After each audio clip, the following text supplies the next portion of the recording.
Dear viewers, thank you very much for play this video. I have appeared in front of you again today. Today I will present an motivational video for beginners.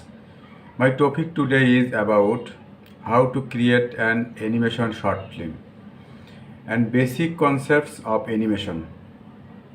Watch this video carefully and you will benefit even a little bit. If you are new to my channel, please subscribe.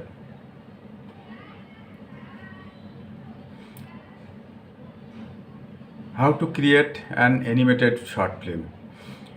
Animated short film became a digital kids book through Story Panda. More on this story at the end. Follow these steps and you too will learn how to create animated videos. Figure out what story you want to tell. First, you need to a good story. My story is based on the love my grandparents had for each other. After the passing of my grandmother, my grandfather died not long after due to a broken heart. I wanted to tell a story close to my heart and dedicate my short animated film to my grandparents.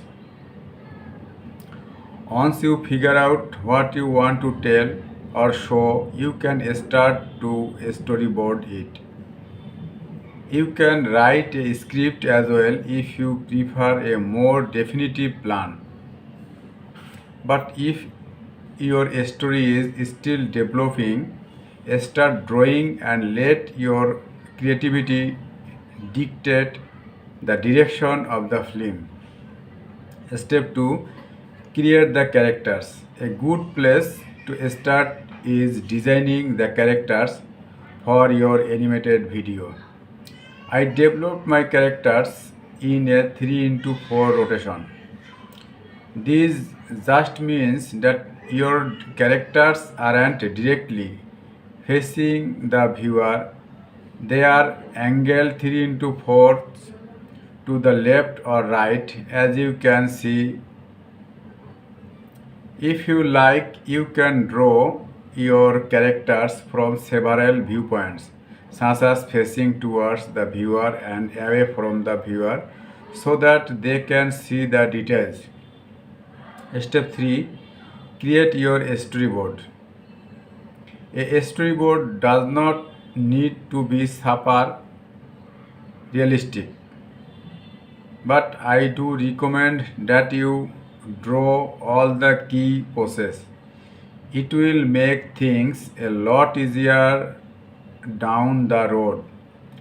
Once you finish all the panels, make sure to label them well for good organization.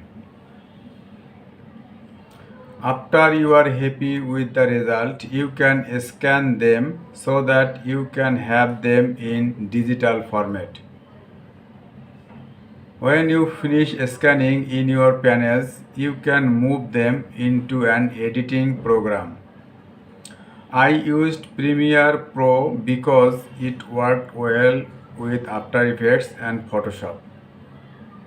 It will be a bit of work to separate all the panels and save them all as layers in your favorite graphics or video editor. The amount of work will depend on how many panels you do. Create the animatics. At this step, you are at the fun part of making animatics. What are animatics? They are a simple mock-up of how the film will roughly look. In our case, it could just be a video of our panels in sequence to give us an idea of how the story flows. You can start timing how the elements work together as they move. Step 5. Creating the background layout. Now that we have a solid story and the animatics look good, we can start the video production. We can start with the background layout. You can get started drawing them in the right field size based on your field guides. Since you know what your backgrounds look like already, be sure you only draw what will be in the shot. For example, you don't need to draw an entire room when you will only be using a piece of a table. If you are reusing the background later in a different field size, draw a bigger size background so you can use it for both without losing any pixels. If you decided on a close-up at the beginning and later you change your mind to a mid shot, you need to move the camera to get the shot you want. This is when cam keys come in handy. Cam keys show the field size you will use for each scene. Step 6. Create drop sheets. Drop sheets, exposure sheets are very useful because timing is key in animation. A well-prepared drop sheet will help you when you start animating. This is an example of a drop sheet I used for my animation. Step 7. Create the rough animation. After timing the animation, you can actually start animating. Start animating roughly. Keep the lines loose and push the poses. Use the key poses you drew in the storyboards. Write down on your drop sheet how many in betweens you want after cleanup. More on these two poses later. Try to keep characters on separated layers. Once you are happy with your animation, you can start cleaning up the line art. You will need to decide what type of line you would like to use.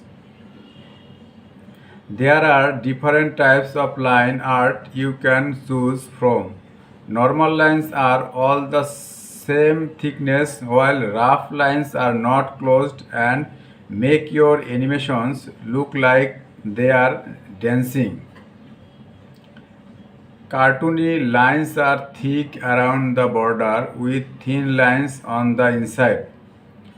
With my animation, I used a normal line because it worked best with the style I was going for. Cleaning up rough animation can be tedious work, but when you do it right, it will make in betweening, which I will talk about in the next step, and coloring much easier. In-betweening. In-betweens are vital for smooth animation. Keys lead the animation, but the in-betweens smooth out the movements. This process is called in-betweening or twinning. You don't always need a ton of in-betweens. When you animate an action shoot, you can get away with a few keys and one or two in-betweens. For subtle animation, more in-betweens give you a smoother result.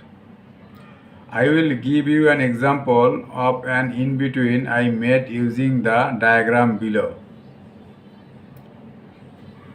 First, I put in number 23 and 31 on a light box. To add in-betweens to this, you would label it with number 25. Always start with the breakdown. In this case, number 25 is exactly halfway between 23 and 31. On the light box, you start drawing right in between the two lines of those drawings, and that is how you create the breakdown. When you are done, you take drawing number 25 and 31 and you in between those to create number 27. After you are done with that one, you take number 27 and 31 to create the last one in the scene number 29.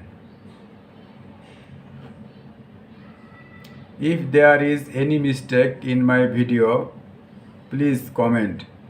Any comments will make my way easier. Your valuable comments will motivate me to make new videos. Thank you for watching my video. Like and subscribe my channel. See you again next tutorial.